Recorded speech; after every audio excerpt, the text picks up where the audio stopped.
देखो पवित्र माटी बलभद्रपुर ग्राम माँ शारदा मंदिर रत्नमूल उत्सव आज पालन कर मंदिर निर्माण करने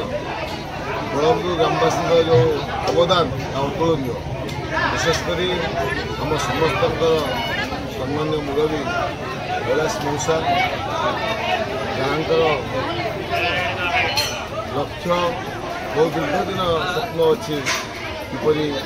माँ शारदा मंदिर पूर्णांग हम और ग्रामवासी मान को जिते प्रशंसा कले जिते साधुवाद जनइले कम हो पंचायत सरपंच जो सरपंच संजय प्रभात सहयोग रही चेयरमैन आम उपस्थित जो अच्छा ये अंचल बहुत श्रद्धालु बहुत भक्त माँ को बहुत श्रद्धालु भक्त उपस्थित होती उत्सव सामिल होती मो सौभाग्य कथा मत आज ग्रामवासी समय सर सब बड़ कथा विशेषकर कौन ये मंदिर पूर्णांग करने जो आवश्यक अर्थ निश्चित भाव में से अर्थ प्रदान कर मंदिर से खूब शीघ्र पूर्णांग हो। सर साइड साधारण लोग कहते ये मंदिरटा बहुत असुविधा भितर थिला आ मंदिर को पूर्णांग करने कहीं चाहून सालेपुर विधायक का आर्थिक अनुदान और प्रचेषा आज ये जगार पहुँचे आज ये कम तो होती माँ इच्छा अनुसार ग्रामवासी मैंने बहुत परिश्रम कर बहुत त्याग कर बहुत दान कर अवदान योगदान कर ग्रामवासी मान ग्रामवासी सरपंच सहयोग रही मत अनुरोध कर मात्र 10 लाख टंका देचु आउ आवश्यक लगे पूर्णांग से अर्थ निश्चित भाव में दिज्व ग्रामवासी स्वप्न साकार हम मंदिर पूर्णांग हम भक्त मध्य आनंद आसव निश्चित भाव में आध्यात्मिक परिवेश सृष्टि हम। परिचय हूँ नित्यानंद दास है घर आम ये पड़ार मोर आज की दीर्घ 30 वर्ष है मूर्तिर महिमा कौन बा कहबी मुझे गोटे अद्भुत लीला देखिए सरकारी चाकरी गोटे चाकरी कौन पाइपारि ठाकुराणी मत ये जगह आज की चलती पूजा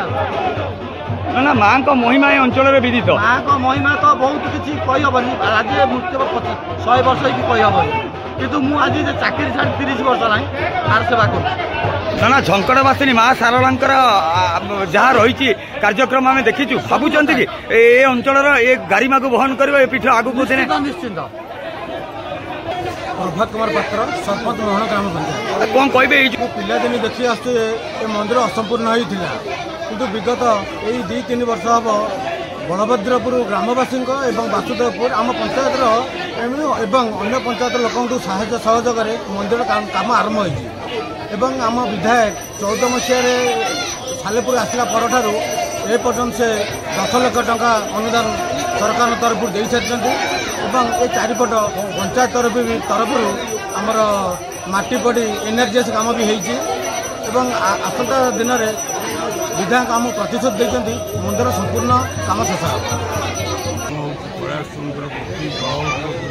निवासी शारदा माँ निकटतम लोक आज को मोर जन्म मत बयस है 77 20 वर्ष ठारू ये अनुष्ठान अंतर्भुक्त ता पूर्व पिला बेले मो बापा बड़ापा सब बुलूली 20 वर्ष धरिक आज पर्यंत मंदिर आरंभ होता मायागढ़ सेटिंग तांकर स्त्री एटी अवदान देते 30,000 टका आसिले आमर रवि बेहरा से देते आमको 50,000 टका आसिले प्रशांत प्रकाश बाबू सी आमको 4.5 लाख टका देते टिकेट ब्लक पानी आमर आसिले प्रशांत बाबू नवीन बाबू को अमल जो 50,000 ब्लक को आसला से बाबद ये 5 लाख टका मिलूला प्रशांत बाबू आमको 1,40,000 देते से मुख्यटा कम होपर से आउ 4 लाख टका देते जहाँकि ब्लक अच्छी टका आसलानी पर्यंत आउ रिक्वेस्ट कर कथा आर मंदिर आख्या बहुत ये हूँ पुराण कालर जिनस